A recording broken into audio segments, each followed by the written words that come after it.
All right, this is episode 4 of Words Like That. I'm Cole Powell, and today we are joined by the man, the myth, the legend, Kyle Graves.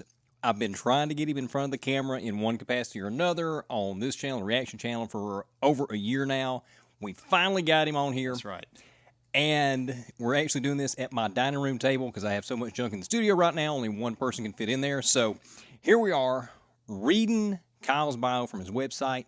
By age 21, Kyle Graves had already gained widespread recognition as an award-winning singer, songwriter, and guitarist. Raised in J.S., Mississippi, Graves began teaching himself to play guitar at age 13, and by his senior year of high school had established himself as a rising star in the Southwest Mississippi music scene. While attending Copiah Lincoln Community College, Graves joined with fellow musicians Ryan Purser, Joe Cranfield, and Wyatt Braddy to form Four Way Stop, a retro rock band specializing in classically soaked rock and roll. I'm going to summarize the rest here. You went on to win the 2021 Josie Music Award for Rock Song of the Year for co-writing Four Way Stop's Wicked Woman. The band as a whole received a nomination for Rock Group of the Year 2 years in a row. Y'all then won Mississippi State University's Battle of the Bands, earning the opening slot at the prestigious Bulldog Bash concert, performing ahead of Joshy Soul and country music superstar Hardy. Since 2020, you've also played guitar and sang lead vocals for my studio project, Southern Gentry Music Review. You were also featured on my track, Stay Begging You. Your debut solo acoustic release, The Autumn Sessions, hit number 26 on the iTunes U.S. Singer-Songwriter chart and went on to earn a Josie Music Award nomination for 2022 Male EP of the Year. You got a nomination for Folk Artist of the Year.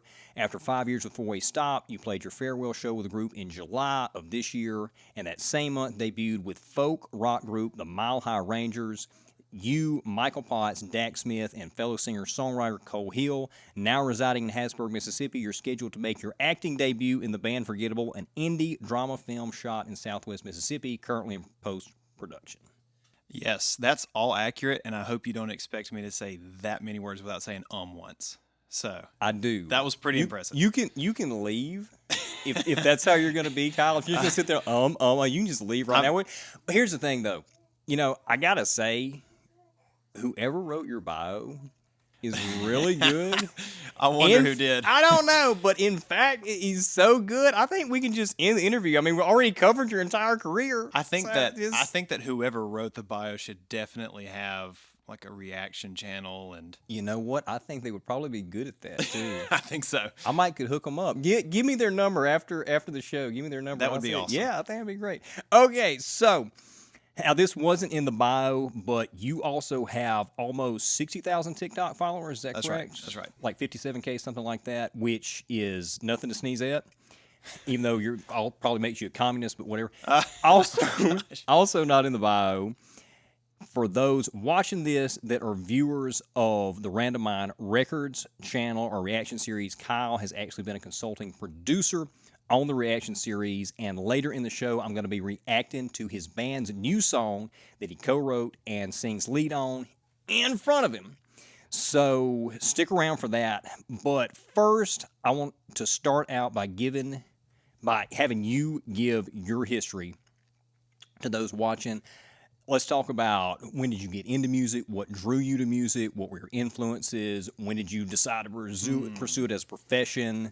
Just as much as you want. From the beginning. Yeah. Take from the top. Okay. So, I mean, even from the time I was a kid, like young kid, my grandma, she was an educator. I come from a family of educators, and she would always ask me, Kyle, what do you want to be when you grow up? And she would say, you want to be a lawyer? Do you want to be a doctor? Things like that. And I would always say, no, I'd like to be a rock star. And from age... How old were you? It feels like it was like 5 years old. Okay. But it was probably like 2 years ago. Yeah, pretty much. As soon as I turned 18, what do you want to be when you grow up? Right, exactly. So, but it all kind of started whenever I was 13 years old. My brother gifted me a little Squire Bullet, which is like a Stratocaster, for Christmas. Real high end. Oh, yeah. I mean, it was custom shop. Right, of course. The Eric Clapton signature line. Exactly. Jimi Hendrix signed himself. Right. So, that kind of started. I wasn't really expecting to do guitar, to play guitar, to do music in general. But then I decided, after he gave me that, I was like, I'll give it a shot. wasn't really good at sports. So I was like, maybe there's some type of outlet out there for me.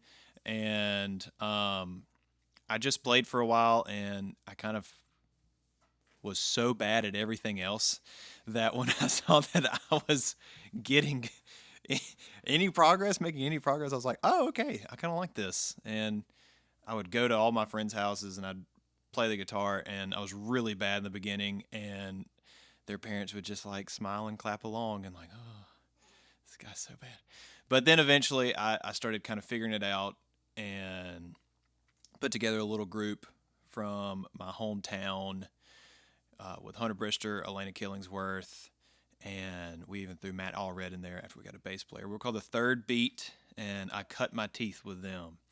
And I learned a lot with that band, and then moved on to Colin, did stage band with the Sojourners, and that's where I met the Four Way Stop guys. I got to be introduced to Ryan, Joe, and Wyatt, and we played in Sojourners, and then eventually started Four Way Stop, and I played with them for about 5 years, and we did a lot of really cool things together, and it was a great run, and I had a really good time with them. And now I'm kind of in a new endeavor right now, and we're just the Mile High Rangers. Yeah, we're kind of seeing we're just that story's unfolding because it's pretty fresh. Yeah. So the ink is still pretty fresh on the page on that one. Absolutely. So I want to go back. You mentioned about not being good at sports.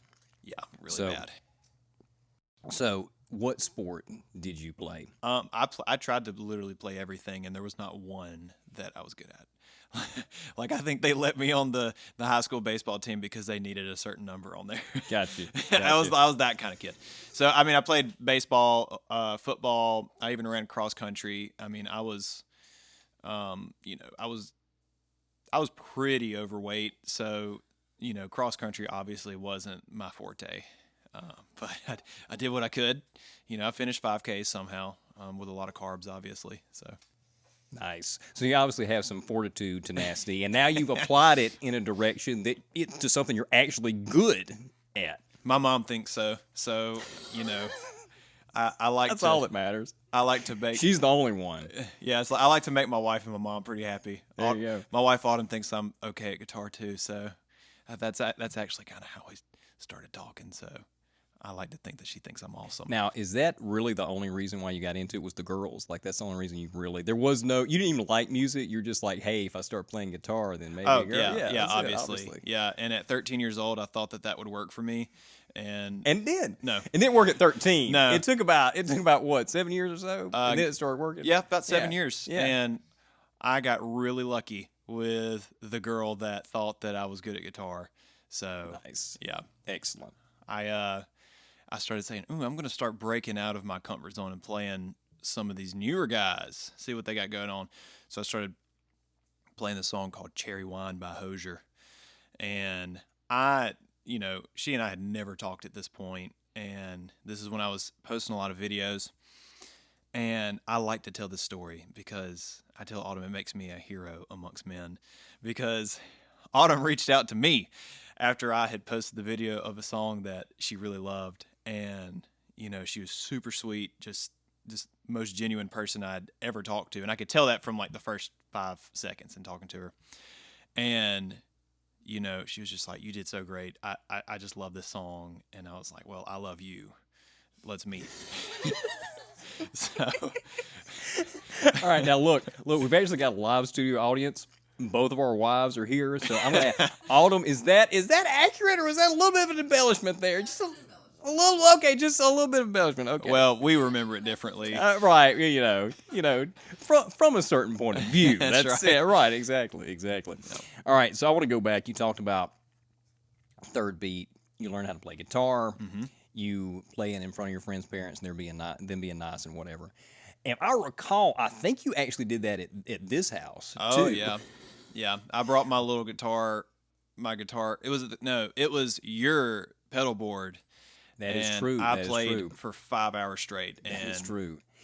At one of those times, I actually left and went to go see Guardians of the Galaxy. Do you remember that? Yeah. We don't like to talk about that. I thought it was actually pretty funny. I think this is all of my friends and family. They probably felt the same way. Like, let's just go watch a movie while he's doing this. But I'm the only one that was genuine enough to actually do it. Yeah, they would send me outside. Cole kept me inside the house. And they would act nice and be like, "Oh yeah, you're doing good," and I'd be like, "Yeah, maybe one day." One day you'll be able to play a chord, buddy. Right, exactly. Speaking of which, do you remember who actually gave you your first professional opportunity? You didn't get paid, but It was probably my mom. No, it was the guy that's talking to me across from the table. Was it? Yeah. I remember. Okay. He also is really good at writing bios, I hear. Yeah, I don't know. I've heard that myself. But anyway, so your influences, like what drew you into it? Like who was your top artist growing up? Well, it really kind of fluctuated for the first 5 years of me playing. Before I really got into guitar, I really loved Guns N' Roses. So, I mean, still do. But before I had touched a guitar, I knew that there was something very different about their sound. And I just loved the way that Slash played guitar. It always felt like he was having a conversation with me, and always felt like I kind of understood what he was trying to say. So whenever I started playing guitar, it kind of shifted a little bit. I started listening to a lot of bands I don't listen to anymore. You'll circle back around. Yeah, I went through that. Yeah. I went through that. Yeah, I started listening to a little more of the grungy things, but it didn't, for me, even though I appreciate, I respect it, it just didn't stick with me. But what really just kind of set me on the path that I have been on was whenever I listened to Led Zeppelin for the first time, or remember actively listening to Led Zeppelin, not just it came on the radio. I heard a song. I don't remember if it was A Whole Lot of Love or Black Dog, but I was like, oh my gosh, it's like a freight train had hit me, and it had kind of shifted my perspective on what I thought music should sound like. And I immediately fell in love with Jimmy Page's playing. And, everybody says, oh, he's so sloppy. He's not, but there's such a human side to his playing. And that's why he is considered one of the greats, because he includes those quote unquote mess ups. They're mess ups, but it makes a song, and that kind of inspired me, because I consider myself to be kind of a sloppy player too. You're not the only one, Kyle. That's right. Those 5 hours here at the house, yeah, it's really sloppy. But you got a little bit better since then. So. Yeah. The hard work's really paid off. I learned more than the pentatonic scale since then. So, but whenever I saw how he just had such a way to, I don't know, his playing was so relatable, and he could play things that were in your face. And then he could play beautiful acoustic stuff, and then he could also play, these just really quirky sounds. I everything he did. I thought it was amazing. 100%. How old were you whenever you had kind of this epiphany? Probably 14. Okay, so this was pretty early. Yeah, probably 14 or 15. Yeah. I remember like right before I started high school, probably right before I started high school or in high school. It was just that really kind of took me by storm. So gotcha. I know when you were younger, just because I know your some of your personal history, that you listened to actually a lot of classic country. Oh yeah. Yeah. How much did that play into your love of music growing up? It played a lot in the early years, especially me being a kid. My grandpa was a huge country music fan, and he would take me to Ward's a lot as a kid. And growing up, Ward's breakfast is that's any overweight kid could hope now, for. For those who are watching this, 'cause I don't know how many Mississippi, like Ward's is a Mississippi thing. I don't know how many Mississippi people are going to know what are going to be listening to this. How many people are going to know what we're talking about? Tell us about Ward's for a minute. Okay, let's describe it so people can get the picture. If you just decide that you want to clog your arteries, Ward's is the place to go, but you're going to be really happy about clogging your arteries. I'm going to leave it at that. Well, no, actually, the root beer is the best root beer I've had in my entire life. So, I don't know if Ward's still serves this. If they do, I'd love to be sponsored by Ward's. And if you could feed me this every morning, I'd eat it. The breakfast platter, okay? So, CEO of Ward's, if you're watching this, right now I'm craving hash browns, country fried steak, a large biscuit, eggs, and grits on top of it. So That was pretty good. And at 7:30 in the morning, a root beer. You should be the Ward spokesman. I mean, I could do it. Plus, you've got almost 60,000 TikTok followers. You've already got a built-in following. You could plug. I will wear a Ward's cap in every video I wear. But do you know that the Monticello Ward's closed, right? I know, it kind of broke my heart. Yeah, I know. But because that's where you were going. Yes, with your exactly. grandma, yeah. He would take me up there, and he was like a 15, 20-minute drive. He was a very careful driver, so it was probably closer to 20. 25, 30. Yeah. He would pop in Country Gold. It was just this CD. You know, there's like 3,000 CDs that are called Country Gold. But it would have anything from Hank Williams Sr. to Jr. to the Jimmy Rogers that sang Honeycomb, and probably Jimmy Rogers that, in the jailhouse now. But then it would do Johnny Cash, Conway Twitty, Waylon Jennings, a lot of the outlaw country. And the outlaw country is what stuck with me the most. I don't know. It just, something about them always talking about rambling, got the rambling fever, always wanting to be on the road, traveling, seeing new things, got a guitar on their back, that type of thing. I thought that was just the coolest. That was just the coolest idea of music. And some of their guitar licks just really stuck with me. And and this is kind of halfway Jimmy Page too. In some of the rock songs that I play, I'll even throw in some country licks that I would hear from like an outlaw country song, just because it still fits and it adds a little bit of a different sound to it. So, right, yeah, and I think one of the things that you're speaking to here is the rebellious side of music. Yeah. And I know you like the Allman Brothers. Oh, yeah. I feel like there's a lot of that. Some of the same things you're talking about that you connected with in Absolutely. the outlaw country. Also in some of that Southern rock stuff like the Allman Yep. Brothers. And even Black Crowes. I was just about to say the Black Crowes. Black Crowes. And I hear in your original music, I hear a lot of like Black Crowes type stuff.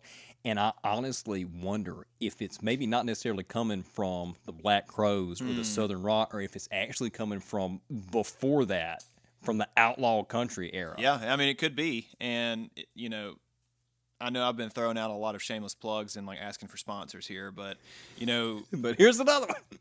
Chris Robinson, if you are listening to this, you heard it from the best that I have like a Black Crow sound, so I'd love to open up for you guys. Yeah, 100%. 100%. I can verify that. Yeah. So, all right.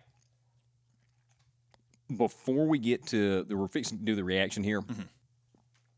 Actually, before we get into that, tell us about the Mile High Rangers. Give us a setup of that, the new band. Yeah. So, I had just gotten to like Four Way Stop. Those guys are really trucking right now, and they were playing a ton of shows, and that's exactly what we set out to do. And I had just gotten to a point in my life where, number one, I didn't have the time to do it, and number two, like I wasn't there anymore. I didn't enjoy being on the road so much. I wanted to be with my wife. I love, one of my favorite things to do at the end of the day is just be there with her. And even though we could still do that, we were so swamped with school and work that, the weekends would be the time to do that. And we just didn't get that time. And I'd gotten so burnt out, and I was like, I'm taken away from these guys. These guys have something, and I don't want to be the person that keeps them down. So I told them, I just told them everything I just told you, and they took it with a lot of grace. And, I helped them get a new guitarist who's, that dude is freaking amazing. Zach Koch can play circles around anybody. And I didn't even plan on starting a group. I had just told Autumn, I was like, I'll do a solo thing and just play when I can. I would like to play in a band one day, maybe in the next couple years. And then one of my buddies, Dax Smith, he's like, look, man, I mean, we could just write music, and don't have to do anything, just write music. We don't have to record it. And I was like, yeah. I was pretty fresh from leaving Four Way Stop, so it was, I was not ready at the moment. Then he just kept talking. And Dax is a good salesman. He's not a salesman, but he could be. And he just kept telling me, like, let's write some music, let's do this, let's do that. And finally I was like, okay, I'll think about it. Then I met Cole Hill because, well, I had known Cole for a couple of years by this point, but he asked me to record, like, be featured in one of his songs called The Deep End. And I decided to just kind of shoot to him like, hey, man, where are you at in your music career right now? And he's like, well, I'm actually kind of phasing out of a band that I've been playing with. And I was like, oh, me too. And he's like, yeah, I just don't really have time to gig like I have been. I don't want to focus more on just really recording a lot of music and instead of gigging a ton. And I was like, oh, me too. Yeah, that actually sounds that sounds like the same situation I'm in. So I told him, I was like, I've got a couple buddies, we're wanting to write some music and put pretty low expectations on gigging. Just write it, record it, gig when it makes sense. So, that started kind of working out. And another buddy, Michael Potts, he had just gotten out of a band and we were all kind of looking for something. We didn't know what it would be. And he agreed to do bass. And we don't have a full-time drummer, but we've got a really talented pool of guys that we take from. Me, my wife, my buddy Dax and his wife, we all went to Denver to watch, well, I guess it's called Morrison, to watch this group called Lord Huron at Red Rocks. And we were staying in the Mile High City, and we went to the national park, and I was looking at it all and I was like, you see that park ranger right there? Yeah, that's what I want to do with my life. I just want to live in the mountain and talk to you and nobody else. And obviously you too, Cole, because we're doing this podcast. Right. And we were just kind of coming up with band names and, none of them stuck. Everything sounded cheesy. And who knows, Mile High Rangers might sound cheesy too. But I was just like, Mile High City, Mile High Boys, Backstreet. No. And then I was like, Mile High Rangers. What about that? And I kind of said it as a joke. And we were all walking. We were in Colorado Springs at this point, and we were all dog tired from hiking. And they were like, yeah, that sounds good. I think they were probably tired of me just throwing out all these horrible band names. And like the next day I asked him, I was like, hey, so what did you actually feel about the Mile High Rangers thing? And Dax was like, oh man, I thought that was awesome. Yeah, I loved it. And Autumn was like, yeah, that's really cool. Because Autumn's a great graphic designer. She's like, oh, I could make so many different designs with that. I was like, perfect. And shot it to Cole, shot it to Michael, and they loved it. And, then we just said, all right, I'm going to book a gig right now because I know that if I don't book this gig, we will never get together and do any of this. And we've got a single coming up called Blind Faith. And we're really excited. I mean, I've never gotten into the studio and recorded a song, got it mastered, and will be released so quickly. I mean, Cole Hill really grinded in the studio, got everything recorded, got everything mixed, got everything mastered, all within like a week and a half. Wow. And I'm really impressed with the sound. I've never had that happen to me either. Well, it's pretty good. That's all Cole. And then Autumn came out with one great name, by the way. What, Cole? Yeah, great. It's the best name, just in my opinion. He probably would say the same. Right, yeah. But Autumn cranked out this awesome graphic for our single in literally 30 minutes, and I was like, "Oh, that's the best thing I've ever seen." She's like, "Are you sure?" I was like, "Yeah, like you can stick a fork in it. This is awesome." And that's also great. Autumn is a phenomenal graphic designer. Oh yeah. I mean, and this is kind of a match made in heaven. I mean, Oh, here yeah. you are, professional musician. You got graphic designer at your disposal. Just great stuff. Yeah, I feel bad. I can't really do anything for her. She can make me a lot of. You can write her a love song. I do that, but I can't write her like a theme song for her page or anything like that. I don't think it works like that, but maybe one day it will. Maybe so. Yeah. The times they are changing. All right. Well, we're fixing to do the reaction here. For those just watching this clip on the Randomine Records channel as part of the reaction series, and you haven't seen the full interview that we're in the middle of here on the Words Like That podcast channel, which you need to go subscribe to, I'm here with Kyle Graves, award-winning singer-songwriter, consulting producer on the reaction series, and I'm about to react to a new song that Kyle has co-written with his bandmate Cole Hill. They are releasing this with their band, the Mile High Rangers. By the time this interview drops, it should be out worldwide. It's called Blind Faith, and Kyle is singing lead and playing lead guitar on this track. And full disclosure, I did hear a rough demo version of this a while back, but this will be the first time I'm hearing the fully produced, finished product. And before we get started, I want you to tell the audience, how long have you known me? Okay, so, man, it's kind of a while. I feel like we've been saying 13 years for about 5 years. I mean, what would you say? Probably 14? I think it's been about 12. I think 12? It's been about Okay. 12. Okay. Now, I mean, I knew you know the whole story with I knew your family and my family, Yeah. your family connect and all that. But as far as actually you as an individual 12, disconnected, 13 years. yeah, I think about 12. I think it's about 2011. It could have been 2010. I think it's about 2011. So you've known me that long. How honest am I about my friends' music to their faces? Oh, my gosh. All right, look. He has supported me in so many ways. Cole and Brittany have supported me and Autumn in so many ways. And, you know, there have been times that Cole has made me feel like I was on top of the world with a song that I've sent him. Then there are other times that, you know, basically, I'm just paraphrasing here. He didn't say anything like this, but you could have equated it to this. Kyle, you could have given a monkey like a chewed off crayon, and he could have done better than this. I think I may actually have said that at one point. I don't know. Yeah, maybe I just repressed that memory and it's just coming back right now. Resurfacing. Yeah, so he's really honest, but I will say, I know that I'm going to get a response that I need to hear from Cole. And if I don't like what he says, I'll just say, like, thanks, and then move on with my life. And I'll just do whatever I want anyway. Yeah, but how many times have I been wrong whenever I've said something about your music? At the very least, every time. But, no, he's always given me really good feedback. So all these people, I watch Cole's reaction channel. You're a consultant producer. You got. Yeah. So, and I look at the comments too, and I just want to say Cole's holding back with Now wait a minute. Hold on. Okay. I'm not done. Cole's holding back from the people who don't make any sense I'm sorry. There's some people in the comment section that don't make any sense. I just like to point that out. Cole has not said this to me. I'm saying it from my own personal. I love everybody.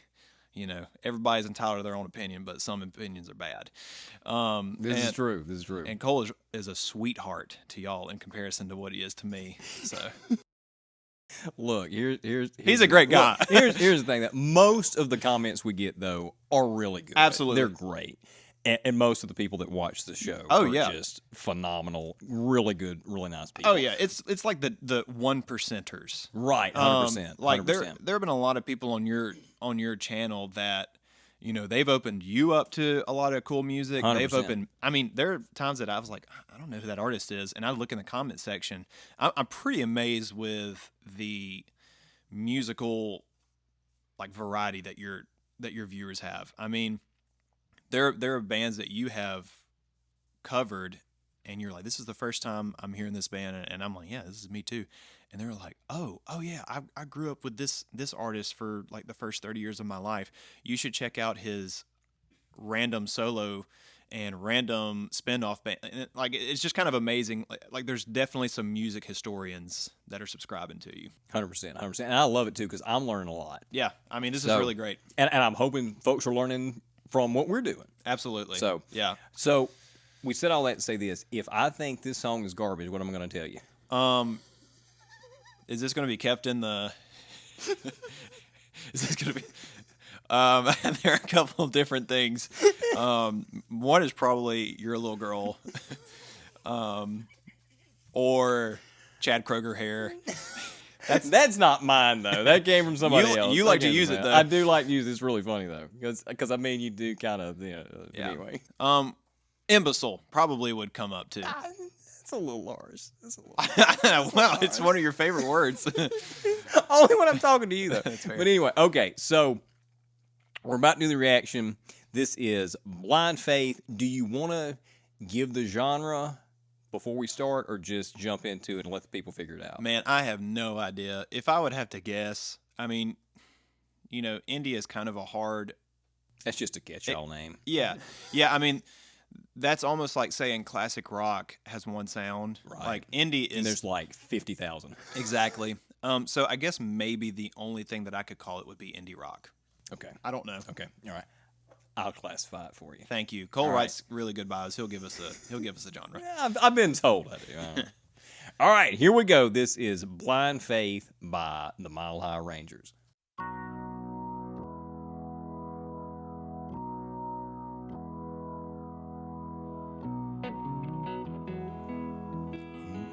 I like this mix on the left there. Oh yeah.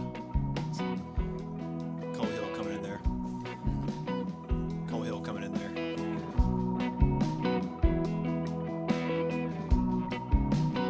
Real easy feel to it. Nice. One more chance to be bold.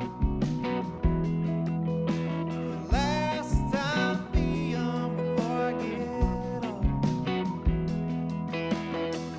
Don't care if night won't turn into day. As long as I got you, it'll be okay. Great vocal take here. Thank you, Great thank you. vocal take. But I'm scared I don't know where I am. Take a chance on a pipe dream if I can. Take a chance on me. Take a chance on me. Leave my blind faith is all I'll ever need.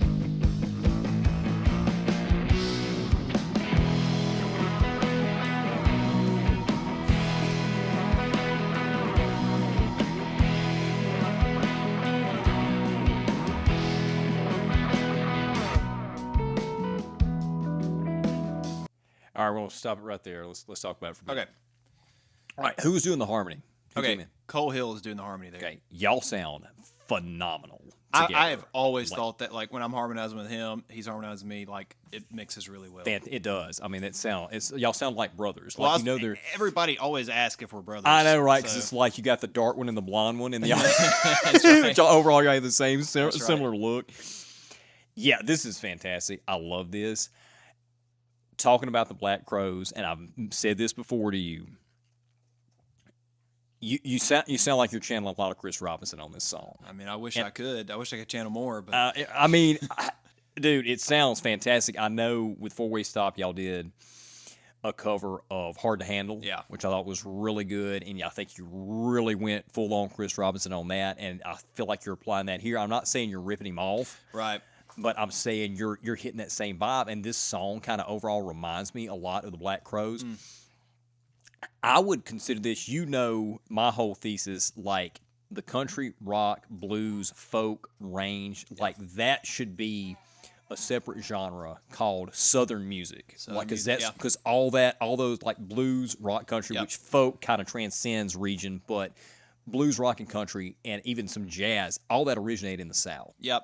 Yeah, I would definitely say this is really channeling more of the bluesy side of what we're going for. Yeah, We're trying to 100%. mix some bluesy, some western, and then some, I guess, the indie rock stuff. So this is definitely more of the kind of the bluesy rock sound that Yeah. we got. Sounds great. All right, let's get back to it.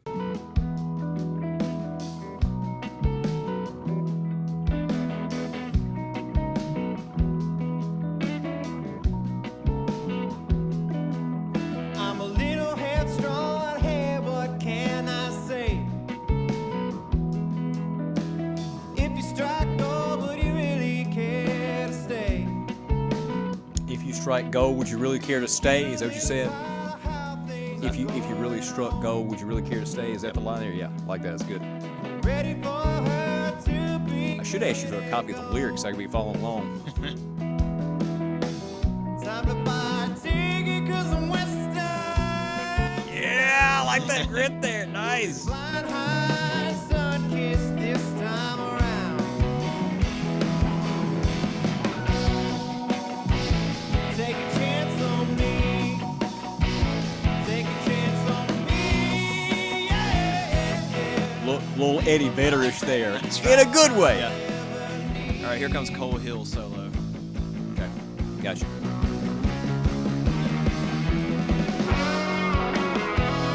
Nice.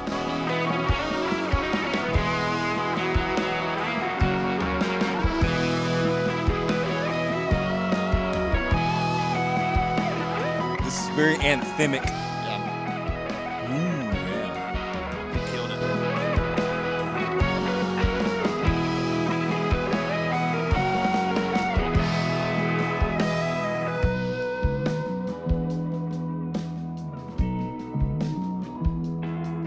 Still Cole, just absolutely. Huh? Still Cole, just absolutely killing it right Yeah, 100%. Great mix on this too.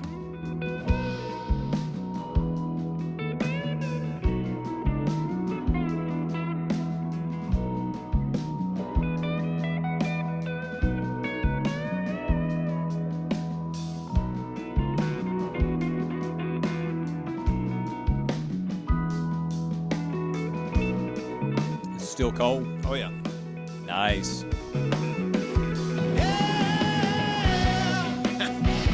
Take a chance on me. Take a chance on me. Yeah. Leave my faith is all I live. Those vocals, man. That chord progression there too, so unexpected. Creates a dissonance. Yeah. Is this Cole again, or is this This is you? me. This you.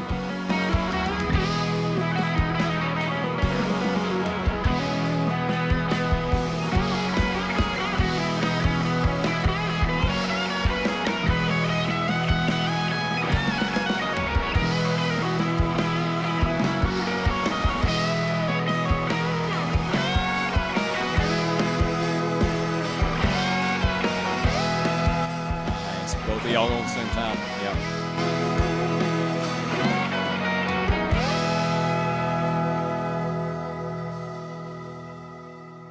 Yeah. Oh, I thought there were supposed to be drumsticks at the very end there. Not on the Dang file it, you sent Cole. me. Not on the file you sent me. Cole Hill. Yeah. Right. This is getting really confusing here. Yeah, that was terrible. It was absolute garbage. Absolute garbage. No. Imbecile. Man, right? It was on my house. Anyway, so yeah, that was great. Absolutely loved it.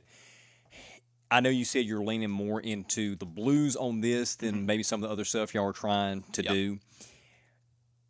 Even still, if you just kind of keep in that spectrum, you're going to have some great stuff.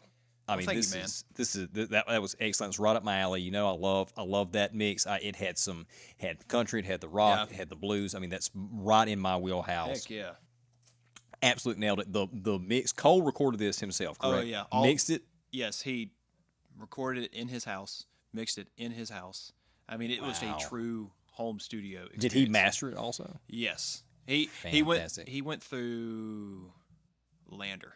Okay, so you got you use Yeah. the homemade. Yeah, this is really great. I'm gonna have to check out Lander again because I used that for a while back, Yep.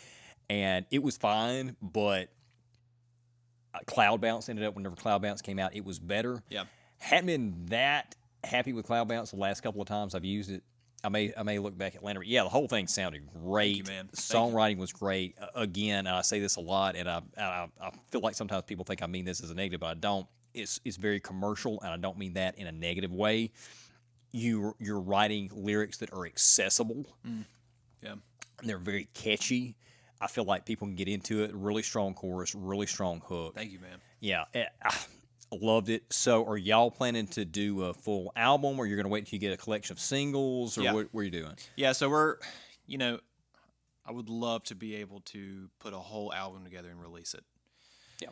But I'm afraid, the pendulum always swings back, but I'm afraid we're in a place musically where I'm talking about the world in general, Yeah, where it's more immediate.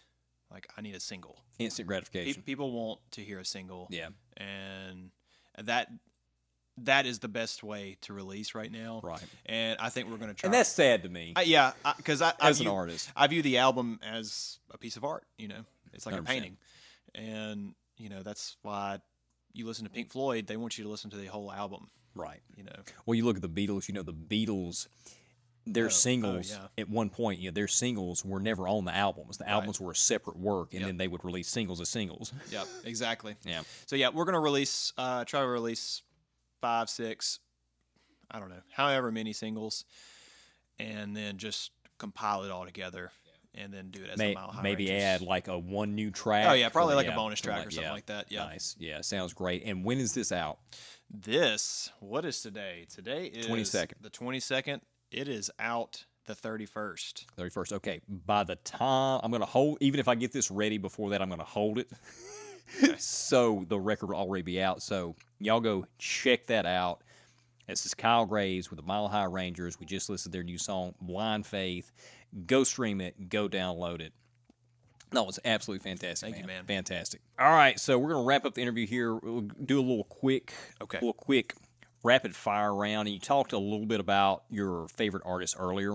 Yep. Real quick, 5 favorite artists off the top of your Oh head. my gosh. Okay, Led Zeppelin. Led Zeppelin is number 1, and oh my gosh, man, you really kind of threw a curveball. Led Zeppelin, Marcus King, Allman Brothers Band. Oh my gosh, the Black Crowes. Eagles. The Eagles is definitely in there. Oh, that's 5. That's 5. Okay, sorry everybody. It's all right. 5 favorite songs. Oh, dude, come on. Okay. All right. Let's see. Most of them are Led Zeppelin songs. Okay. So I would probably say the Rain song from Led Zeppelin is probably that's probably number 1. And the next one is a song that I actually had not heard until a couple years ago, but it's actually what Autumn walked down the aisle to. It's a really, really strange title. It's called 10 Ribs and All Carrot Pod Pod. Okay. Right, of course. Led Zeppelin, baby. Probably. I actually name all my songs that, but anyway. Oh my gosh, Cole. Let's see. I really love. All right, I already said Rain song, 10 Ribs and All.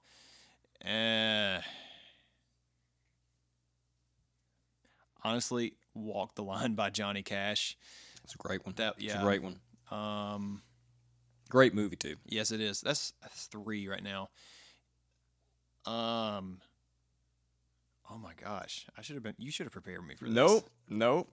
Yeah. Makes for a better interview if you sit over there and squirm. Yeah, I'm sure. I bet people really like seeing that. Oh yeah. All you Coliseum watchers out there.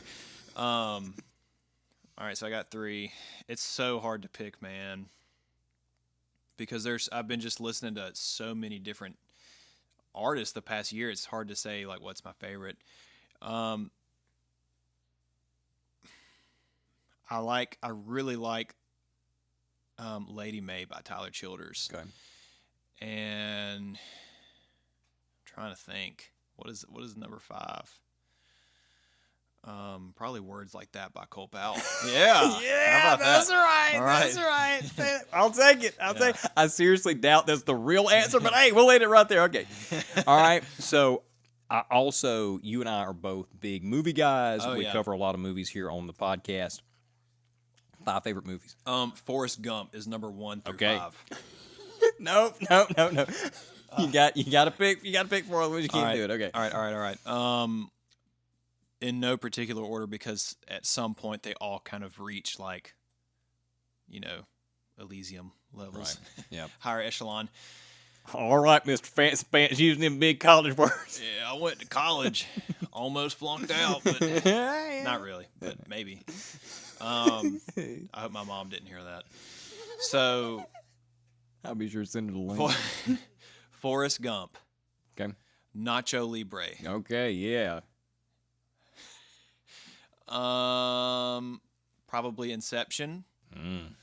Excellent choice. Yeah, it really took a turn there.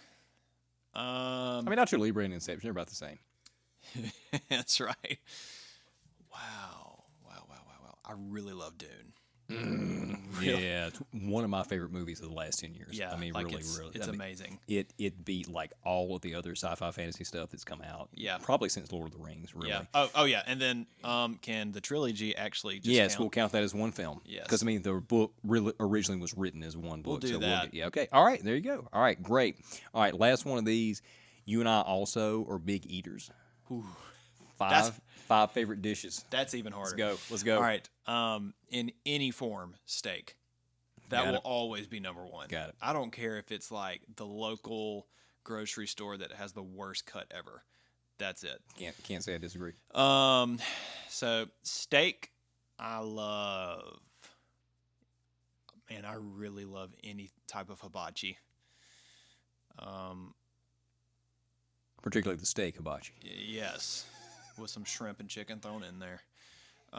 If we're gonna go like Latin food, probably either we're gonna give these like 0.5 weight a piece, so they Gotcha. can equal one. Got you. We're gonna go with either. I'll allow it. I think you appreciated that. Yeah, I know. Either empanadas or Belizean tamales, Nice. and that was 4, right? That was. Are you counting those as? You count those as one? I thought we were counting those as like one. Yeah, because you said doing 0.5. All right, so you Right. got two more. You got two Right. more. Okay. I know it's tough. Any seafood? I mean, like, All of it. yeah. Honestly, I would probably. I went to Mary Mahoney's for the first time. Oh yeah, on the great, coast. Great. Is it in It's Biloxi? in Or is it in? Biloxi. Is it Biloxi or Gulfport? It's either Biloxi or Gulfport. I Yeah. think it might be Gulfport.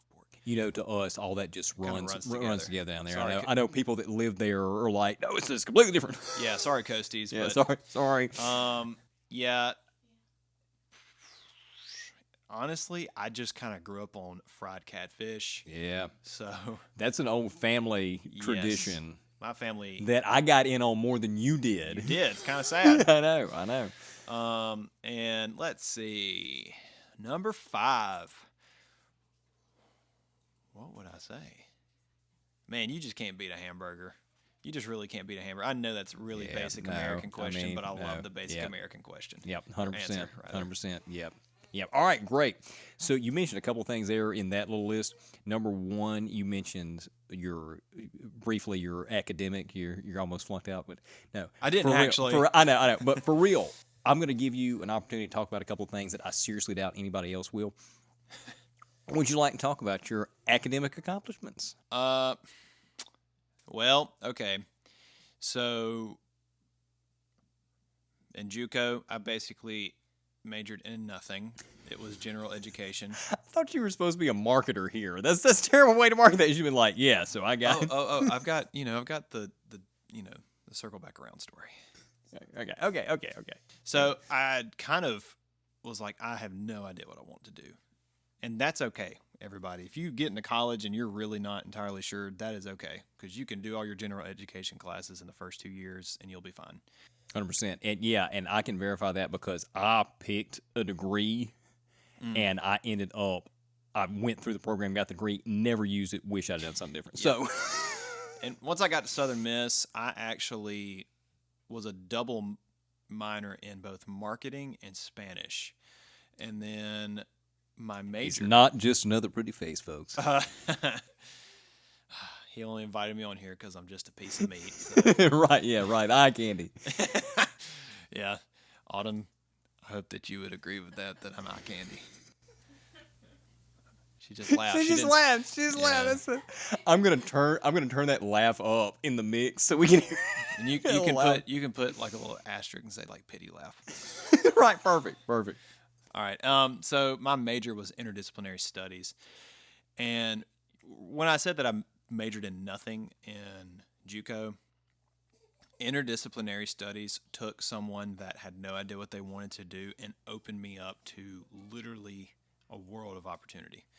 Because I would dare say it's more important now, unless you're going into like, the medical field. Like, yeah, you definitely want to be really focused in the medical field. But in today's world, in today's workforce, I think that you need to be as well-rounded as possible because you just don't know what's going to happen to the industry you're in. Whether it's going to be, you know, you're going to boom in that industry, or your industry is going to change, or your industry is going to, you know, mix in with another one. Interdisciplinary studies is really good for somebody who doesn't know exactly, beyond a shadow of a doubt, what they want to do, because they make you do 3 different fields of study as far as like a focus rather than a major. Plus, then you can get a minor or double minor on top of that. Yeah. Like you did. You did Yep. like you mentioned, the marketing in Spanish. It allowed me to get a double minor because to satisfy the hours that I had to do for my focuses, I was like just 3 or 4 classes away in both marketing and Spanish to get a minor in both. So it's like I kind of did more work, but at the same time I didn't do more work. And from there, I moved on to grad school. I'm doing public relations right now, and it really ties in with my minor in marketing. So that was really nice. It was a really great transition. Yep. Excellent. And you're about to wrap that up, right? Oh yeah, fingers crossed. Yes. Yeah, you'll be through in December unless you flunk out. Yeah, hopefully not. For my sake, my wife's sake, and my mom's sake. Right. We'll all get together and cry. So. Right. So I afford him this opportunity to show everybody that this guy is actually like super smart. He's not just talented. I mean, you got to be at least a little smart to get everything that you've got, to have the accomplishments academically that you have. And I don't think a lot of people realize that about you, know that about you. So I want to give you that opportunity to do that. All right, final question here. You're kind of smirking. I'm a little scared of it. I was trying to keep it down and couldn't do it. Tobey Maguire Spider-Man trilogy. Do you want to take a minute to talk about This is going to be a hot take. All right. To all you people who were born after like 2008, I guess, you're probably not going to agree with me. Tobey was not the best Spider-Man. Wait, let me take that back. Tobey was not the most accurate Peter Parker / Spider-Man. But in my heart of hearts, Tobey Maguire is and will forever be Spider-Man. If someone says Spider-Man, even though Tom Holland probably is the best fit, there's no question he is the best fit. It's Tobey. And my wife would disagree with me. You know, we've had sleepless nights about this. But Tobey is the man. strife in the home? Yep. But, you know, Tobey, honestly, I wanted to be Tobey Maguire's Peter Parker so badly as a kid. I wanted to be a patient and kind person. And, you know. And you were just terrible. I was really bad. You know, I one time knocked over my mom's vase and lied about it. Oh, no. Did you eventually tell her, or is this now coming out? Is this a revelation? No, I told her. She didn't love me after that. Yeah, I understand. I wouldn't have either. I'm kidding, Mom. Don't take that seriously. I know you love me. I got to make sure she gets this link. She might take it seriously, but I know that it was just a joke. I love you so much. That's great. So, which one of the original trilogy is your favorite? 2. 2. Spider-Man 2. I agree. Look, I got to tell you, everything you just said, I agree 100%. Yep. 100%. Great. And what's funny is, like, those movies, that was your foundation of Spider-Man. Absolutely. With me, that wasn't my foundation of Spider-Man. Yet, I still think that that's the best. Yep. Oh. See? I don't think those first 2 movies, Spider-Man 1 and 2, I don't think they have captured the essence of the comic books. Because, you know, I was a comic book guy. Oh, yeah. And I grew up watching the 90s animated series. Right. That was kind of my foundation, right?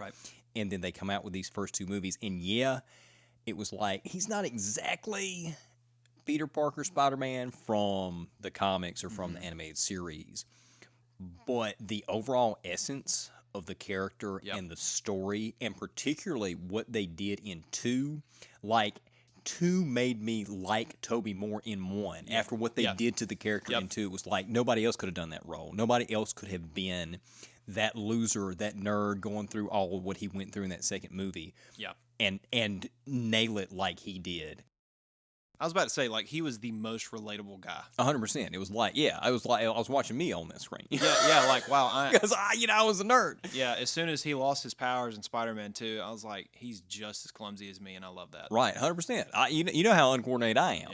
Yeah. But yet he has this huge heart.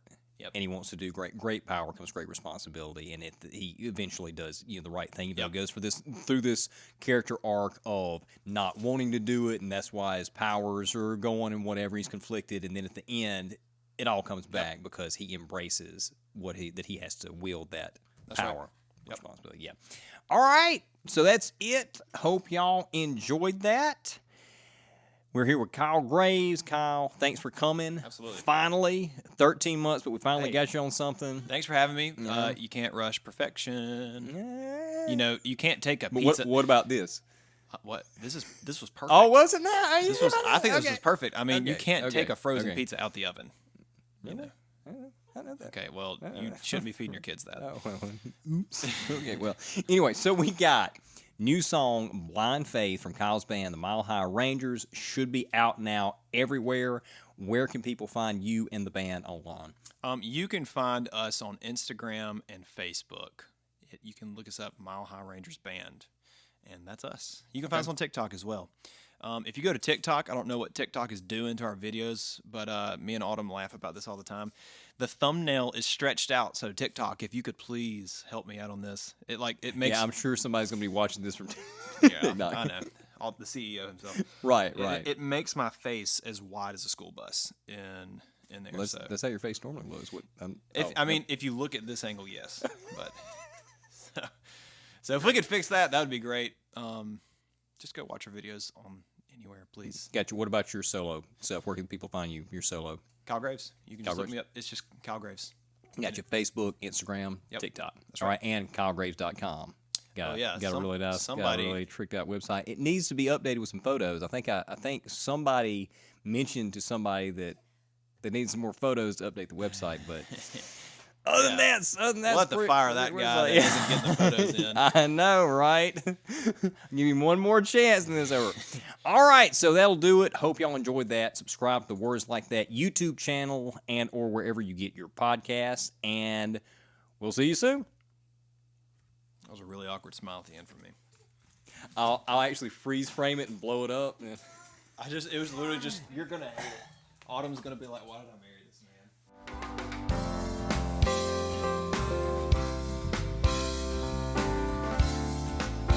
Can't have the words like that.